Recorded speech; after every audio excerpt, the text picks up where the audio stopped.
Hi, my name's Cameron Miller, and this is Trinity Place in Geneva, New York, and this is a reflection on the readings from the lectionary for the 9th week of Pentecost, which is largely from 2 Kings, a story from 2 Kings, and a couple of stories from John's Gospel in chapter 6.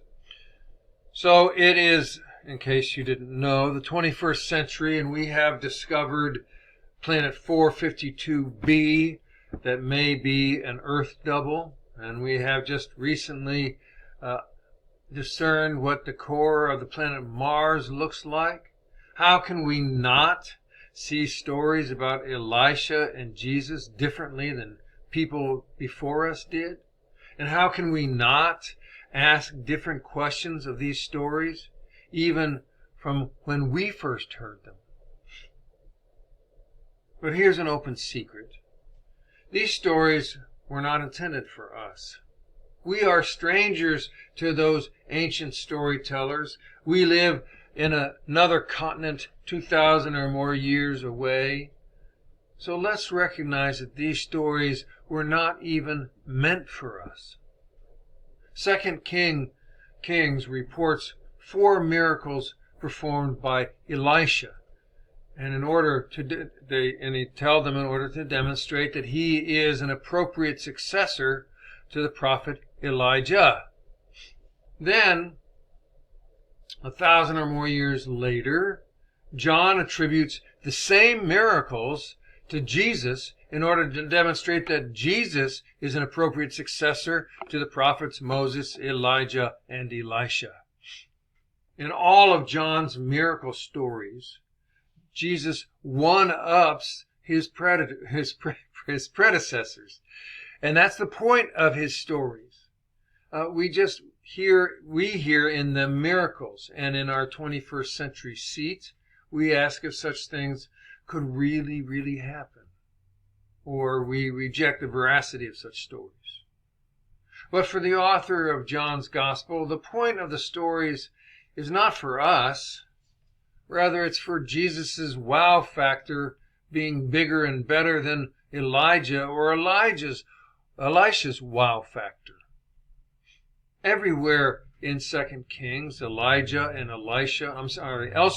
in 2 Kings, Elijah and Elisha are walking along, and they're followed by a bevy of lesser prophets, disciples, so to speak, when they come to the river. And then, without skipping a beat, Elijah smacks the water with his robe, and the two of them walk through the water on dry land, echoing back to Moses at the Red Sea, parting the waters and walking through.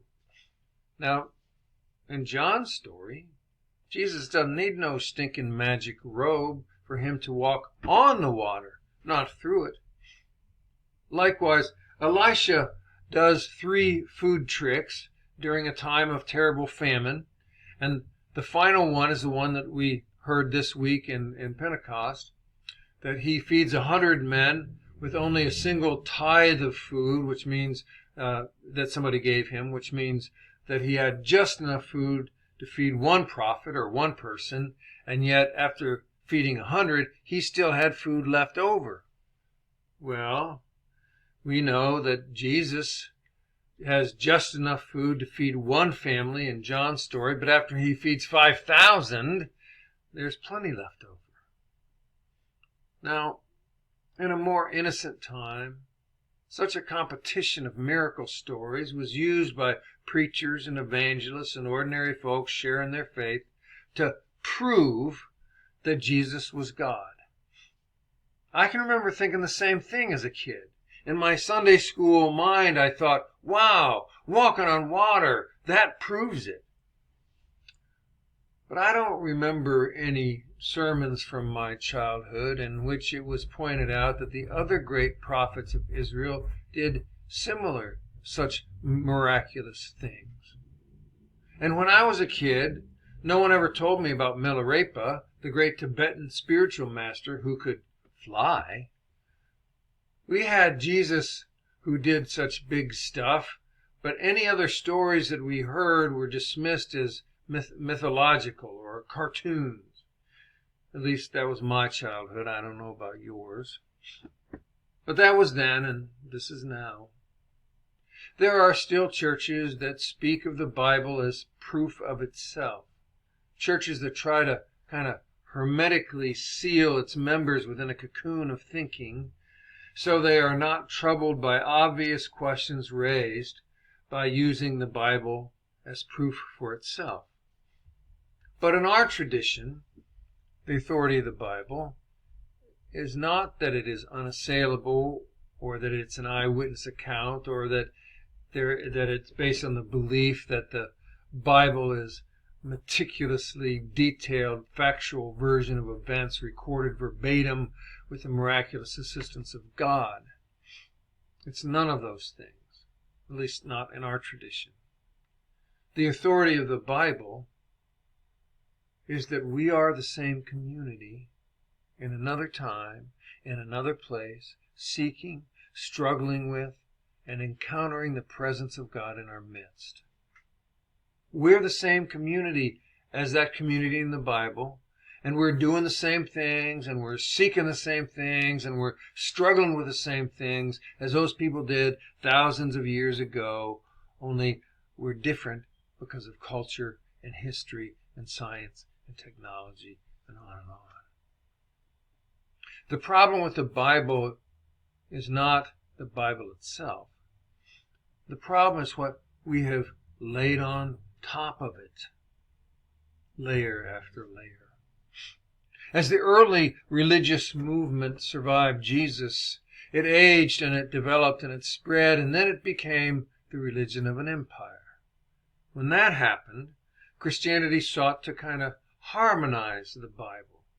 It felt the need to harmonize all the conflicting stories because they wanted it to reinforce the countless beliefs it brought to the Bible from far outside the Bible. In other words, for example, 500 years after Jesus, Christians living in what's now Turkey and who were citizens of Rome wanted the Scripture to make it conform to their worldview and their religious assumptions. They didn't want the Gospels, for example, to contradict each other or to be in tension with what they believed. In order to be in tension with what they believed. So they imposed upon the Bible and the biblical stories an interpretive matrix that mushed things together, ignored internal contradictions, and made things fit into a nice, harmonious whole. But they weren't alone. Christians in Ethiopia did that. Christians in Egypt did that. Christians in Spain did that. Christians in Britain did that. Christians on the Minnesota Prairie did that.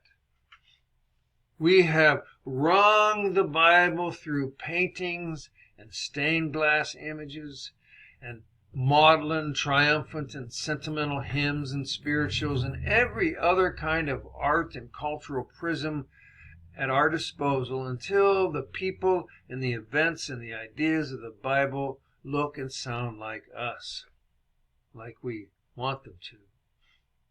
We did all that to harmonize the wildly divergent and utterly disorganized and truly eclectic stories of the Bible, as if they formed a clear image and delivered proof for our way of thinking. Here's a kind of interesting way I like to think about it. Let's say that everybody who is part of this congregation, whether in person or virtual, has been keeping a spiritual journal that describes our understanding of what God's doing in our lives, or in some cases complaining about what God is not doing in our lives. And let's say that the people of Trinity Place have been keeping their journals since, let's say 1806 when it was founded. And now let's pretend that somehow all those scraps of paper were brought together and typed into a computer. What we would have would be a wild mishmash of perspectives flowing across a period of time that witnessed the Second Industrial Revolution, 2 World Wars, a Cold War, the discovery of electricity and flight and the splitting of atoms, not to mention the rise and fall of antibiotics, terrorism, and many, many more wars.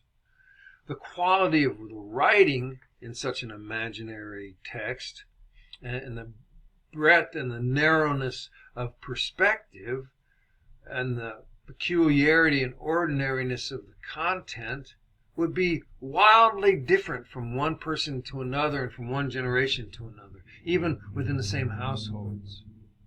So just imagine the difference, for example, between Bunny Bell, Kathy Flick, Beth Henderson, Howard Sabin, Cam Miller, Sherry Gibbon, and Kim Donsalier.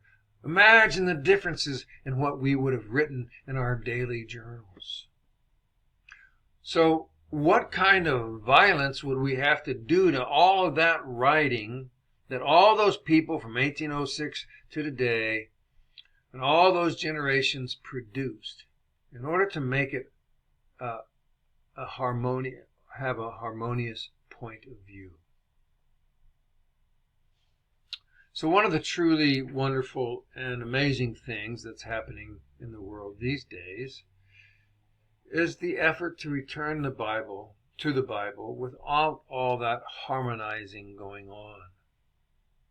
Even so, we will never be able to kind of strip away everything that we have laid over the Bible in the biblical text, and there is no pure and pristine original to get back to and uncover anyway. For one thing, the Bible was originally told, not written. It was spoken. Much of it was spoken, not written. And when it did get written down, it was done in disconnected scraps by a variety of editors over a great many years and cultures and languages. So there is no original Bible for us to uncover and say, aha, here it is, like some buried pirate treasure. It came to us in pieces over time and from different voices in different cultures in different languages. But what is exciting is that we can begin to see what we have laid on top of the Bible and to recognize it as our effort to harmonize what was not originally in harmony. We can learn a lot about ourselves by seeing what we have shellacked the Bible with, and we can learn more and more as we keep digging. So, one thing that means is that you will never hear me say, well, Jesus walked on water, therefore Jesus is the Lord of nature, which is what John or Mark would want us to say.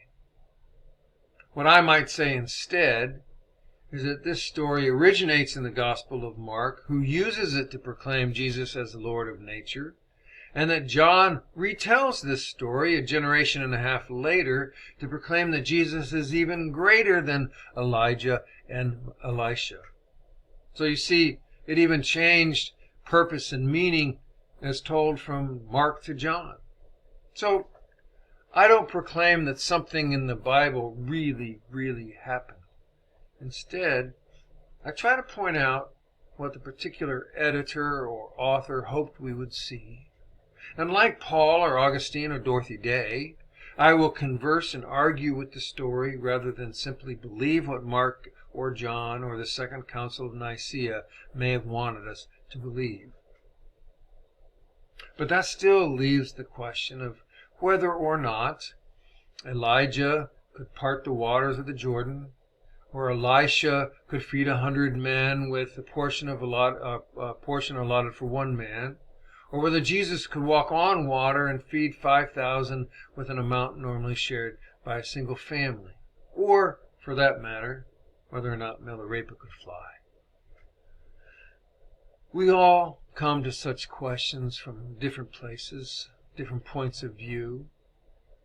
I'm more inclined to focus on small details, like this one from John's story, where it says, Jesus knew that the people planned to come and take him by force and make him their king, and so he left and went up to the hills alone. I mean, listen to that.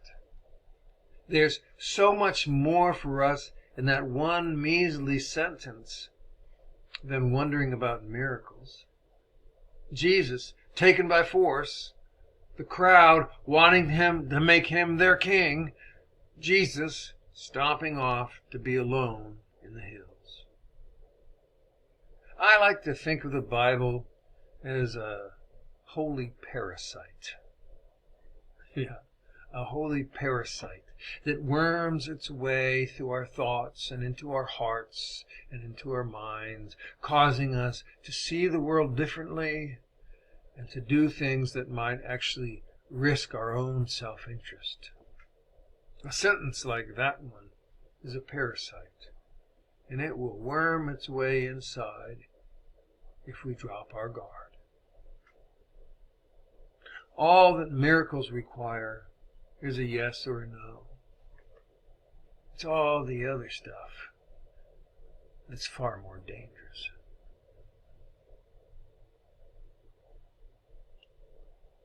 Peace be with you.